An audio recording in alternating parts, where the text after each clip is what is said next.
But anything organic and like more free flowy, that's when it starts getting scary. Sorry, the dog is barking outside. See, your dog agrees. Hi, I'm your host, Mick Spikey, here on Canvases and Queens, two artists on one theme relating to drag and art. We have Columbus here with us. Today on the show, we'll dive deep into the subject of horror. Grab your brushes because it's time to spill some tint. Once again, it's me, Mick Spikey, here on Canvases and Queens. We've arrived at our destination. It's Columbus. Hi. Hi, how's it going? I'm good. How are you? I am surviving, pretty much. Okay.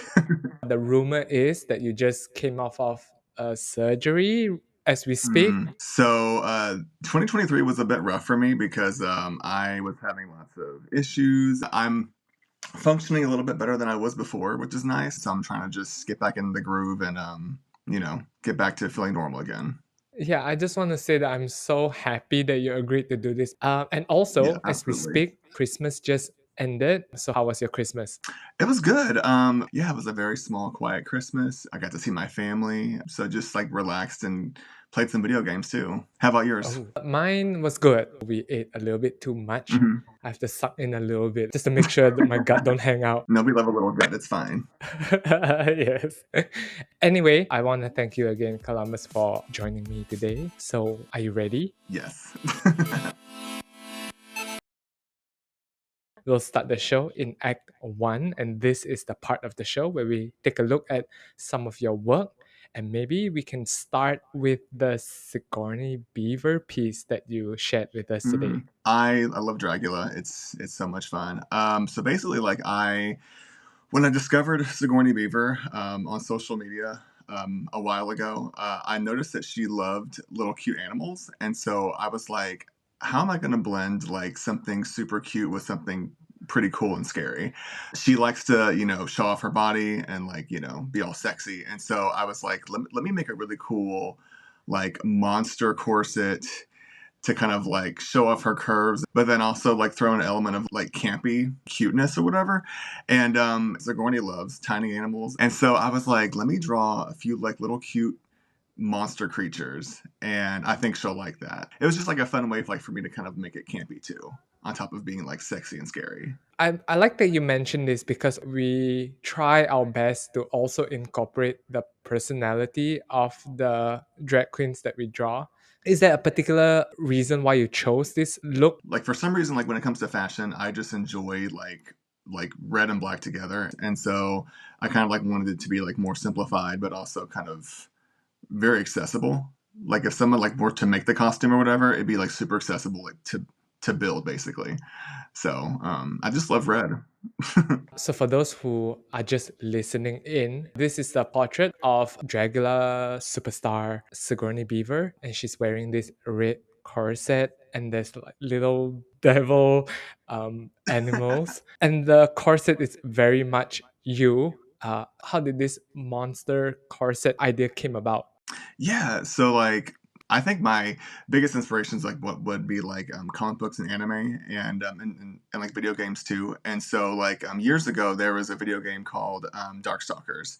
And so there's a couple of characters in there that have like, monster mouse like bodies and everything. So I was like, let me just kind of put my spin on body horror and fashion at the same time. And so I just love to be able to draw like eyeballs and teeth like on different parts of the body, like when it comes to costumes. And so ever since then, I just kind of took that and ran with it. Sorry, do you mind sharing your relationship with fashion? Were you a fashion Yeah. designer student? I wish. No. So ironically, like as most like little millennial gays back in the day, we watched Project Runway and Top Model and all those like modeling competition shows and Victoria's Secret fashion show as well. I would always draw like superheroes and everything anyway. So it was almost like a natural progression between comic books into fashion. I would take my mom's magazines, like she would have like those catalogs for Victoria's Secret, and I would like draw the models and then just make these costumes on top of them too. And so it was kind of like all that culminated in my love for fashion. I just kind of like did my own thing as a high schooler, and then it just kind of kept progressing as the years went on, that I just kept drawing more and more fashion. Okay, I got all the references, so that's good. Yes. Millennial gay here. Yes, the top model. Okay, I know it's problematic, whatever. Yeah. But at the time, it was very progressive at the time. Everybody was watching it. At the time, of course, we were like, wow, that's a little crazy. But then, like, decades later, we're like, wow, that was, there were some red flags being raised. At least Project Runway wasn't problematic. It was just people making clothes and being stressed. And we identify with being stressed as well. Sorry, in defense of top model, we had very limited TV shows that really showcase people from the LGBTQ community in a very positive light. I think that was the best representation of us at the time. So, it's problematic now, but it wasn't. It was cool then, whatever. Anyway, and you did mention that you met Sigourney Beaver sometime, is that right? Essentially, like every time I go to meet and greets, like if it's like a queen that I've enjoyed from Drag Race or Dragula, I always bring a portrait to a meet and greet because it's so much fun to see like their faces, like like when you give them a gift. And I always frame them, by the way. I never like give them a loose page. It's always framed nice and it's got glass and whatever. And Wow, drag yeah, like me. she, No. but but yeah, like she her eyes like lit up and she like gasped and she like was like holding it like up to her face because she had those white contacts in and she could barely see. Afterwards, like a day later, she saw the actual drawing on social media and immediately followed me. So I about passed away. I like when they have that sort of interaction where like they enjoy what you do so much that they want to like follow your journey as an artist too. So it's very cool. We understand that they have a lot of fans to meet at the time, but Yeah. it's nice that she actually spent the time after the meet and greet to interact with some of the fans. Oh, I love that. Hmm. That's so nice. Yeah, she's a sweetheart. Okay, I must confess Hmm. that I don't watch Dragula, but it sounds like she's very Hmm. lovely. Oh yeah, she's like one of the beauty girls where she's not really a specific monster. She's just like a haunted beauty, and I always gravitate towards that. So it's been a couple years, but like it's one of my favorite pieces. Like it just encompasses everything I love to do in like one piece. And then you shared another piece, which is of our current reigning queen, Sasha Colby. Yeah, so I am obsessed with Sasha Colby. So basically, like I'm just gonna put this as a disclaimer. I don't smoke weed, but I know she does.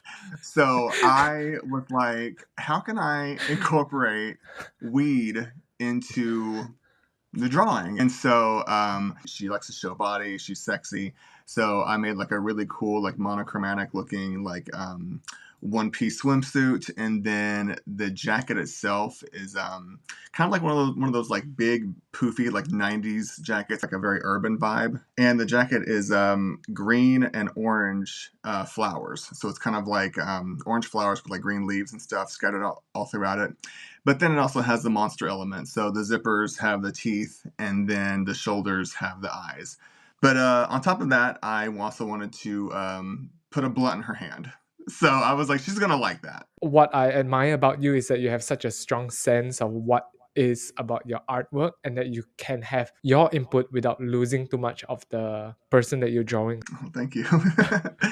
My advice to people is just to kind of like focus on what you love. So like I never really saw myself being like a monster jacket maker, if that makes sense. But like I just love drawing jackets now. I like that you have something that you love to draw, but I have a list of things I hate drawing, and patterns is one of them.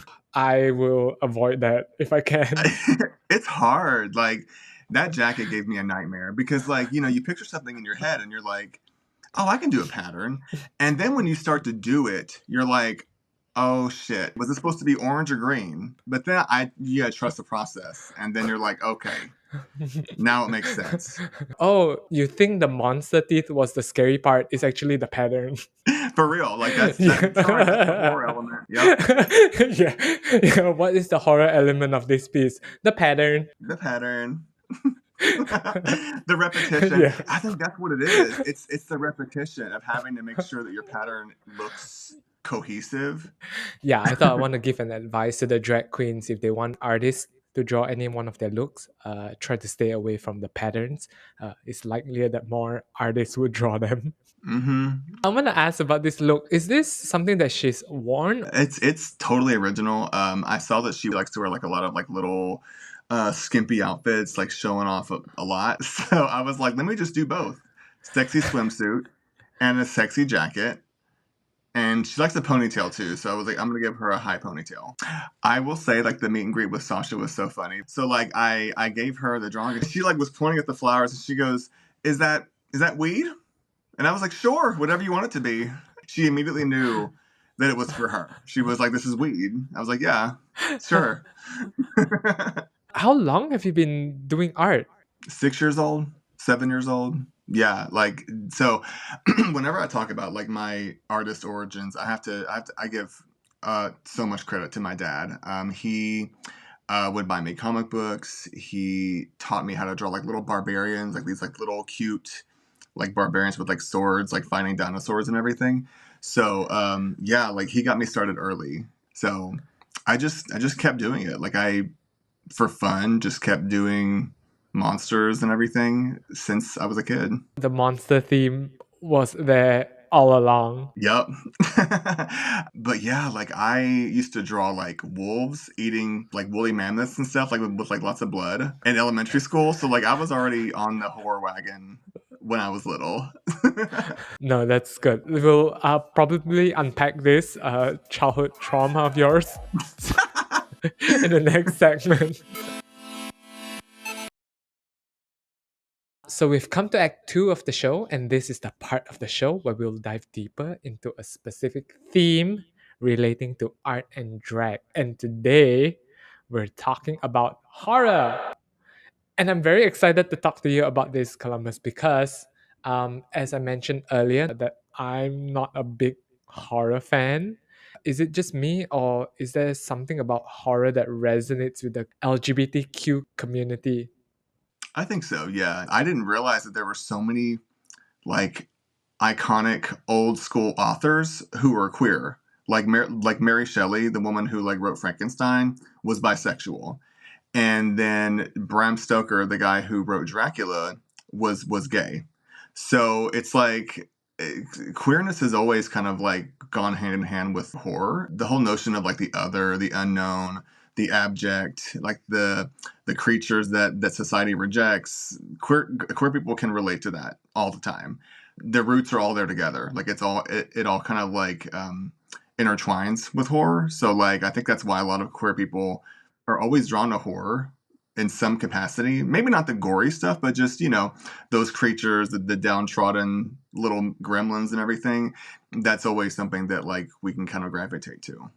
Interesting. Okay, you are a very proud horror fan yourself. Is that correct? Yeah. So, Absolutely. what about it that resonates with you personally? What makes you love horror so much? So for me as a kid, horror movies scared the shit out of me. Like I was terrified. Like my dad would watch some of the most off the wall movies, and I was like in elementary school, and I would like get up late at night. I would like kind of like go to the bathroom, and I would kind of like peek in and see what he was watching. And there were a few times where some of those scenes would stick with me, and they were kind of traumatizing. But then like as I got older, I was like, maybe I want to like dip into the horror genre because it seems fun, and I always liked drawing bloody massacres and stick figures and everything. So I was like, maybe I should just watch those movies too.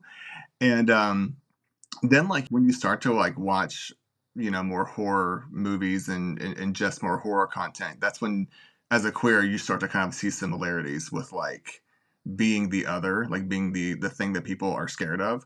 And so I don't know. I think that also kind of is what got me into the genre was, yes, like the scariness of it all is cool, but then also like seeing yourself in it too.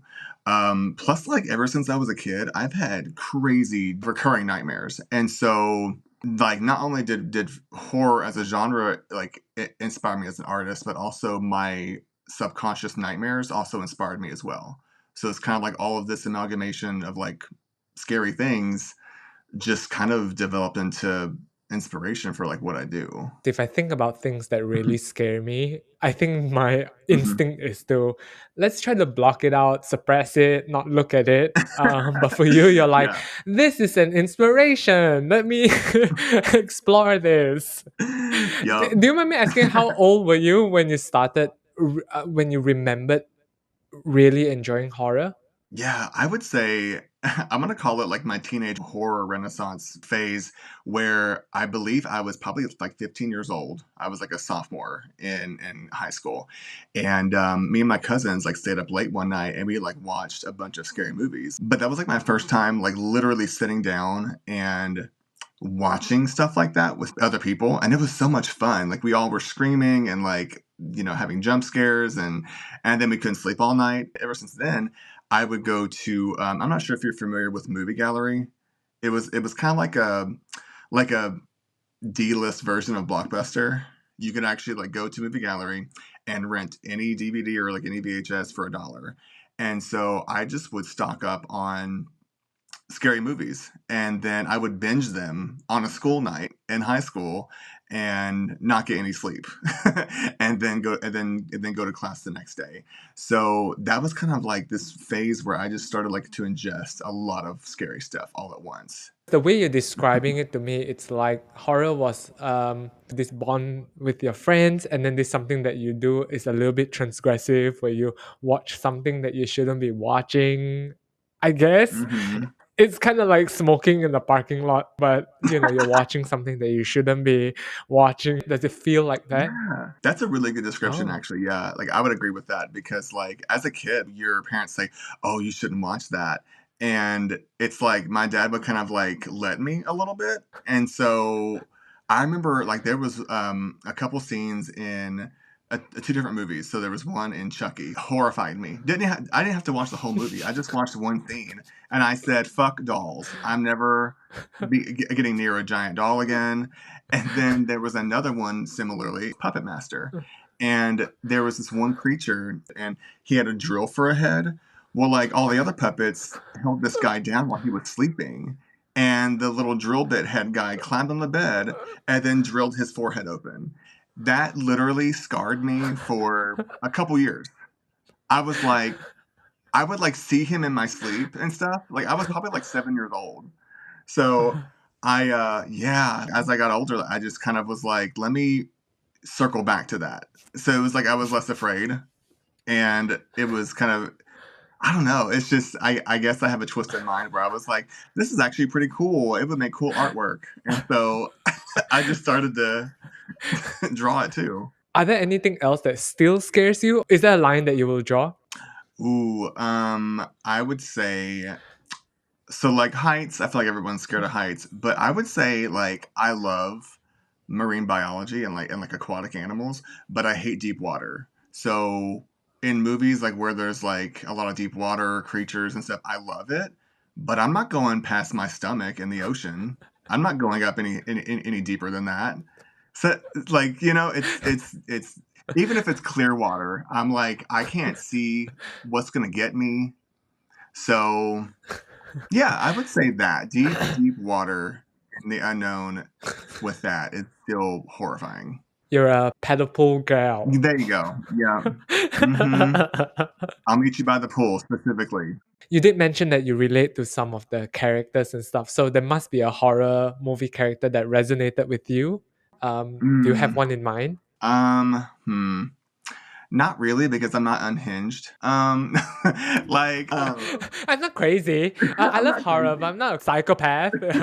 I like creatures and monsters, but yeah. Okay, yeah, okay. Maybe a better question is okay, I know within horror there's a lot of subgenres. So is Mhm. there one that you particularly like? Yeah, I would say that the horror science fiction cusp because like there's always like traditional monsters like in the horror genre, but when it comes to sci-fi, there's like so many like different layers of cosmic horror and body horror and different dimensions and aliens, and it's like all of that is so scary. So like the specific like sci-fi horror genre is always like my go-to for sure. Are we talking about like machines taking over, or we're talking about like just aliens? Machines taking over is scary too because like, if they start uploading us into a server somewhere, at this rate AI is going to take over. So, it's not going to be fun. Okay, maybe since you shared yours, maybe I should share mine. I was going to say, what's your favorite? Okay, I don't have a favorite, but the one that I hate the least, the one that I hate the least, maybe aliens and robots are better for me, I think, because Mhm. it's less gory, violent. I have very low tolerance to seeing blood or body parts being chopped up, and I have this unusual fear of sharp things. I mean, if I see someone holding a knife or carrying a scissors walking around, I get very self-conscious. I just behave very weirdly around it, and I'm not so sure why. Okay. So that means I Yeah. can give you suggestions for sci-fi. Okay, please do. Yeah. Okay. Okay, because I want to ask you this next question. So if you're talking to a non-horror fan like me, or maybe some horror curious person, give me maybe your best pitch to convince me to start watching. Okay. So I would say this sounds so silly, but it also is very true when it comes to like horror lovers.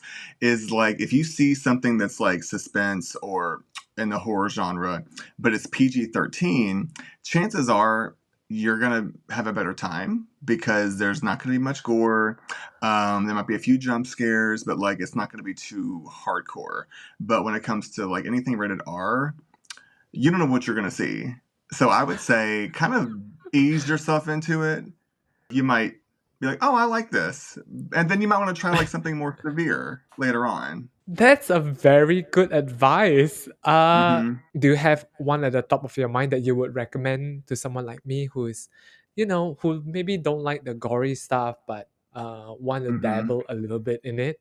See, it's hard because I'm like very like a one and done with the PG-13 ones. But I will say like one of my favorites. I think it's PG-13. It was actually Cloverfield. That one.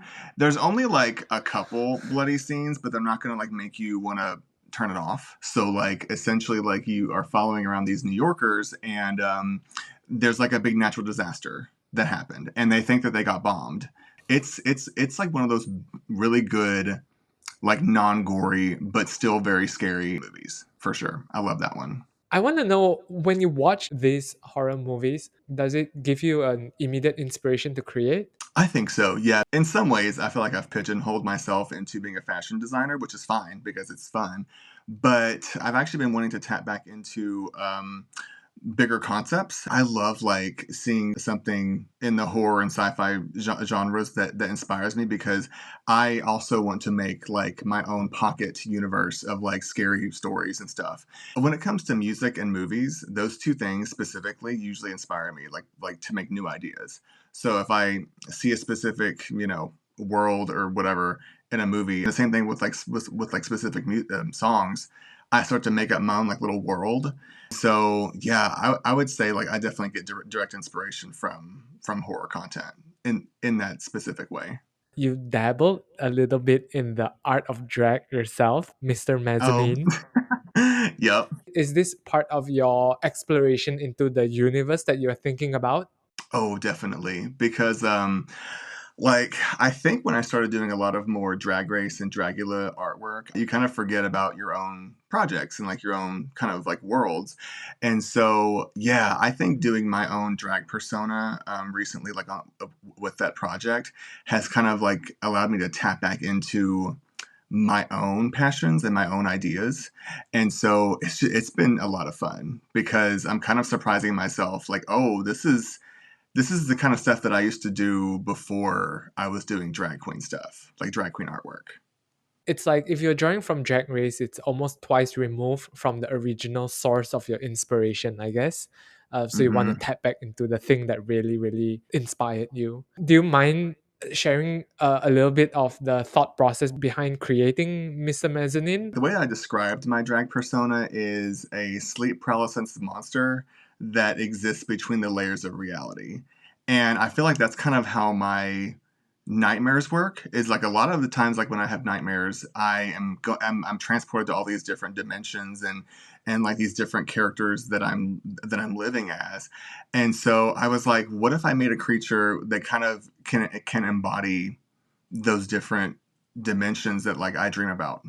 And so I was like, let me just make this really cool, almost like non-binary, male, female drag persona that kind of I could use them as a tool to kind of like express things that I've not been doing for a while, like kind of I guess bring back these cool concepts that I've always had. I just kind of put them on a back shelf. I think dream can be a very good source of inspiration, but it sounds like it's a very big source of inspiration for you. Yeah, because like I nowadays I don't really dream as heavily anymore with like nightmares. But I will say, I'm sure people can also agree with this. I don't know if you ever take melatonin for sleeping. Like when I take melatonin, sometimes I have some crazy dreams, so it helps. But yeah, like for the other ones though, I've not had like a crazy detailed nightmare in probably a couple years, honestly. I know most people might be very jealous of this, but I have very little trouble sleeping. So I don't need a lot of Oh sleep aid. wow. I can just, yeah, I know. I'll just hit the pillow and then I'm out. Yes. Just So I'm just one of just these flex. gals. Yeah, you're like, "I can sleep, Yeah, y'all." I can sleep anytime, anywhere. I love that. That's my superpower. But You're like, "Train car," just like you passed out. If it's a bus, you're like that's I love that. and similarly, I used to dream a lot more when I was younger. I think I dream much less. I think the horrors of daily life is scary enough. Oh god, you're preaching to the choir on that one. Does it take a lot to scare you? It so okay. I used to be like pretty skittish. Like I think like as because I'm getting up there in age. I with life experience comes like less fear, I feel like for me anyway. But like when I was younger, I was so scared of it. Like I was scared of being alone, I was scared of the dark, I was scared of heights underwater, I was scared of strangers, I was scared of boys. Like I think I had anxiety when I was younger, but for some reason I just kind of slowly got out of that. So I think one thing that does scare me though is like being in a home that's not mine. So like if I'm spending the night somewhere, I'm like I'm gonna get killed in my sleep. Uh. Like that's actually, you know what? Full circle. This is full circle. The night that I went to go see Sigourney Beaver back 2 years ago for the meet and greet, I actually bought an Airbnb and stayed in. It was almost like one of those like little like top of a garage where people like make a like a living room or whatever. Like they make a home above the garage. So it was really nice. But when I tell you that 90% of that motherfucker was windows. It was windows all the way around. And if I looked through the windows, I could see the family in their house and they could see me. And I was like, how am I going to sleep like this? And I tried, but like I literally I had to go through and lock every window because I was like, I know they have cameras in here probably, and I'm alone, and that really unlocked a new fear for me because I don't usually stay in Airbnb, but I was like, someone's gonna unlatch the window and climb in. So it's the fear that someone might be looking at you or someone might come in or both. So like I don't mind voyeurs. People love to watch. That's fine. But but like when it comes to the other stuff like locked doors and locked windows, that's when I'm like, okay, no Okay, thanks. interesting. Wow, full circle indeed. I'm very skittish myself. It takes very little to frighten me. So I don't know whether you have met people that just jumps at everything. My husband would just walk in the room and I would just jump, and I don't know why. I Oh just my get god. scared all the time. Yeah, but Mhm. the one that terrifies me is mirrors. I like that though. That's crazy.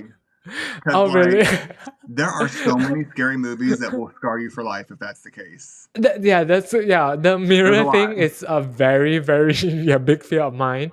Um, like those closing the medicine cabinet thing terrifies me. I hate that. Oh, shit, because you Um, think that, like, when yeah. you close it, something's gonna flash and it's gonna be in there looking at you. Yeah, it's Yeah, always that when damn. I close, I do it very slowly. Yeah, it's a big fear of mine. I mean, I'm not like paralyzed by it, but I won't slam the medicine cabinet door. I'll do it gently just so that I can, oh, okay, there's nothing there. Honestly, like, I don't hear that often. So, like, you have a very Oh, specific fear. oh, really? I thought it's so common, which is why they keep putting it in horror movies. But maybe I am crazy. Okay. I think you're right though, Okay. because it's a really good scare tactic because, like, it's unexpected. Like, people don't really Yeah. look at the mirror as like a gateway for something to jump out, but like it is scary. So it's a very Yeah. effective tool for jump scares for sure. Yeah. Except I always see it coming. So they won't get me. I'm prepared. Oh my god. Every time you see a mirror, it could be someone just like, fixing their teeth and you're like, I know what's coming. It's gonna be a mirror demon. Okay, so maybe to go back on topic a little bit. So I unfortunately, as I mentioned earlier, am not a big Dragula fan. So what is it about Dragula that you think is missing from Drag Race, and what would you tell a Dragula curious person like myself to watch it? Okay. So I would say, like, especially like in the early seasons, you got to kind of like see more of like the creative art process on like what is going through their minds, because they're also like showing you the projects that they're making for the runway. So not only that, but like a lot of horror and like alternative drag artists have a more specific point of view, more so than the conventional drag scene or drag art style.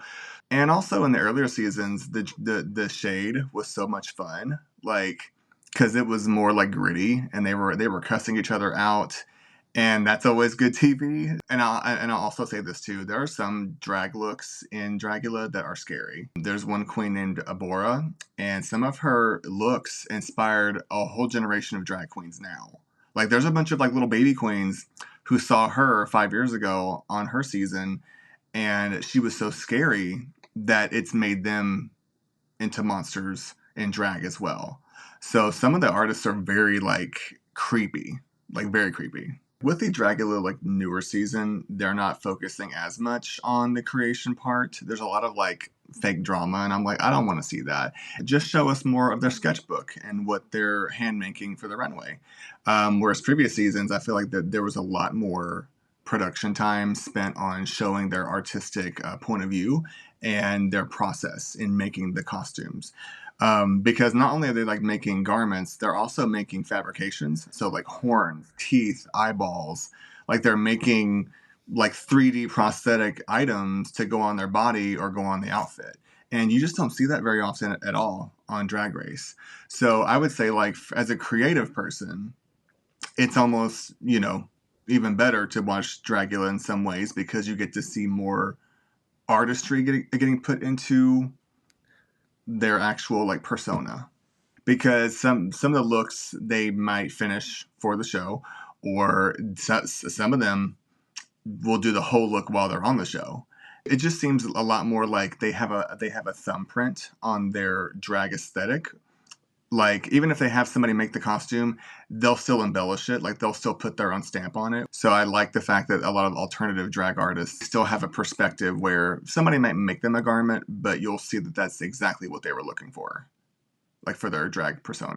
Yeah, it's interesting that you mentioned that because I think now Drag Race, there are some designers that are so popular that when a queen comes on the show, you can even tell that, oh, this is X designer, that's Yeah. that designer. So yeah, Hmm. so some queens even look like the clothing designers themselves. Yeah, I just think like even when some performers still pay like fashion designers, I think that they should have more creative control. Like I want it to look like this specifically, instead of being like, oh, that's from your catalog, I'll just use it. Like, it's so boring. I'm like, at least put more of your own flavor in on it, because it would just get boring otherwise.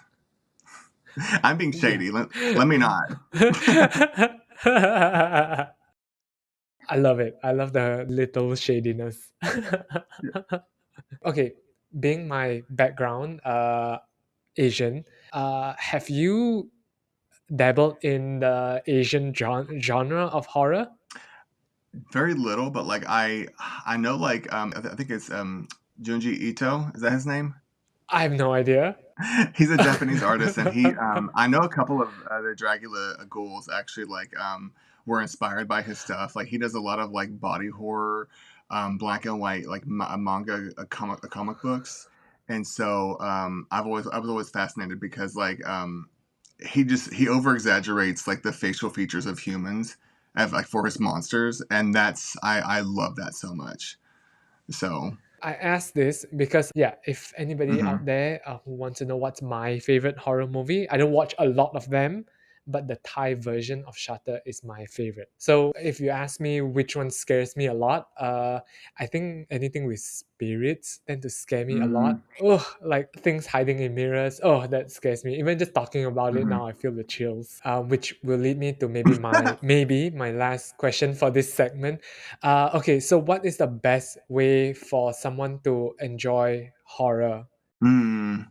So I stated before that like I'm less scared now. So like I think I'm gonna have like a routine.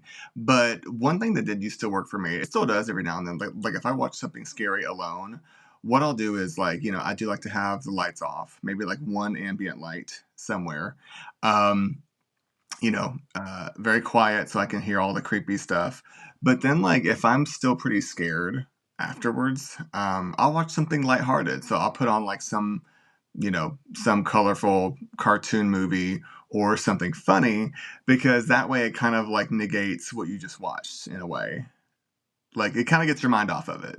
You Hmm. just scare yourself and then dilute it with some happy things. It works. I Okay. mean, like, you Mm. just like you'll fall asleep watching like a Disney movie or like a Pixar movie, in the background, and then you hopefully won't have nightmares. My strategy is to just avoid it completely, but because my husband is a big fan, so I'll try that in the future.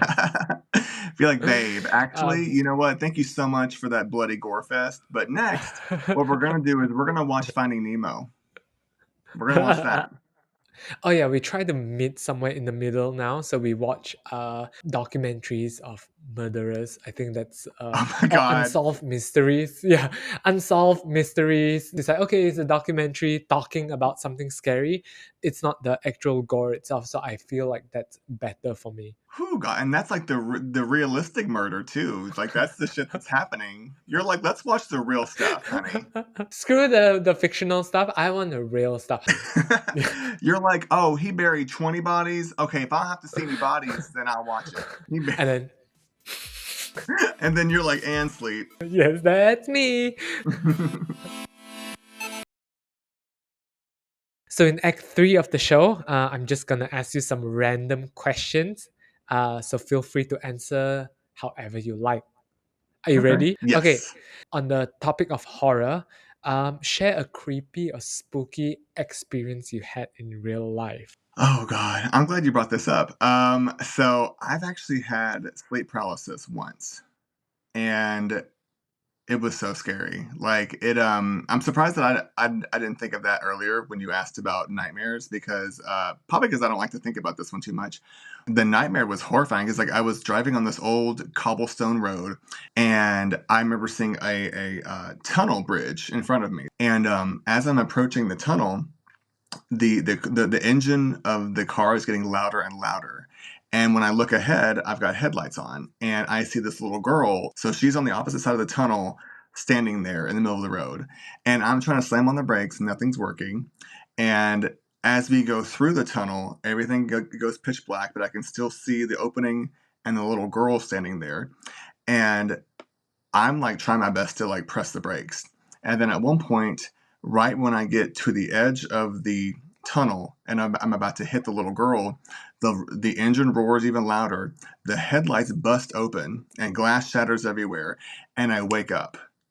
But as I'm awake, I'm sitting there and I can still hear the engine roar, and I'm seeing the little girl like at the end of the tunnel, and I couldn't move.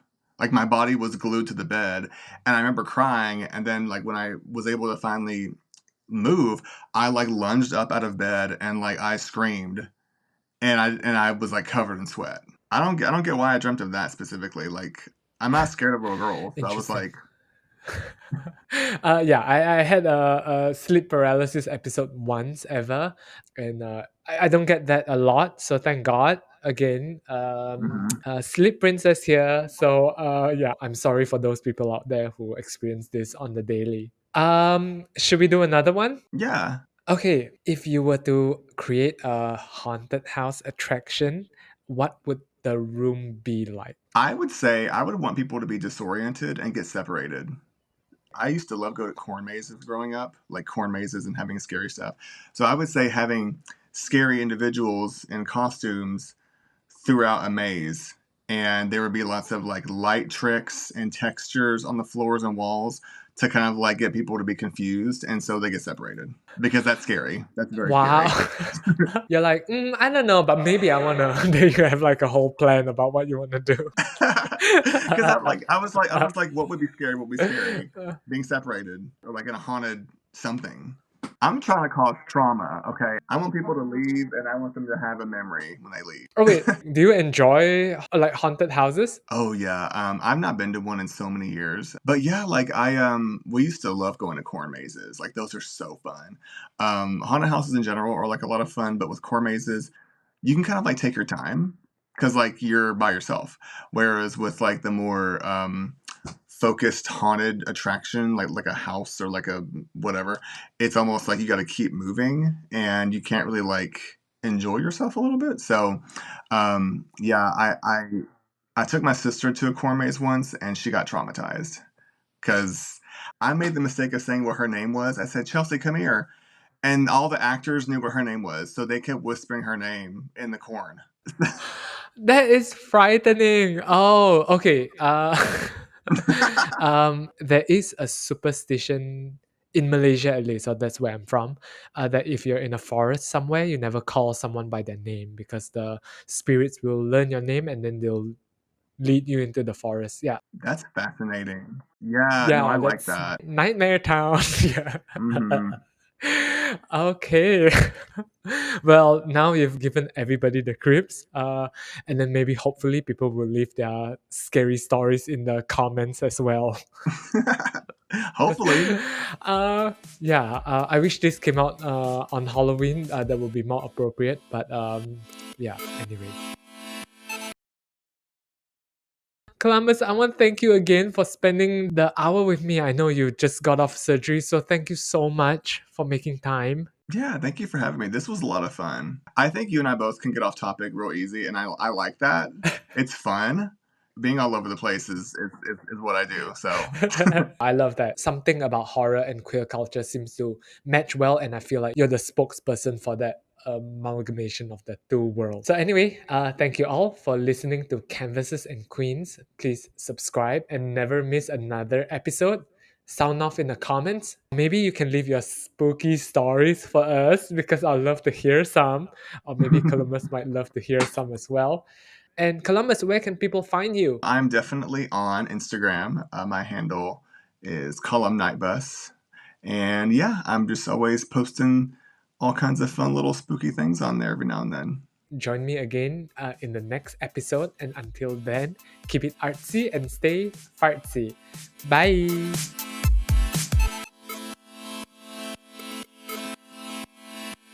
Yeah. Uh, Sorry, it's not usually this wild. So I don't know what's going on today. Is it a full moon today? I usually attract people who have crackhead energy, so it would only make sense that the dog is bringing some wild energy too. It only makes Oh, sense.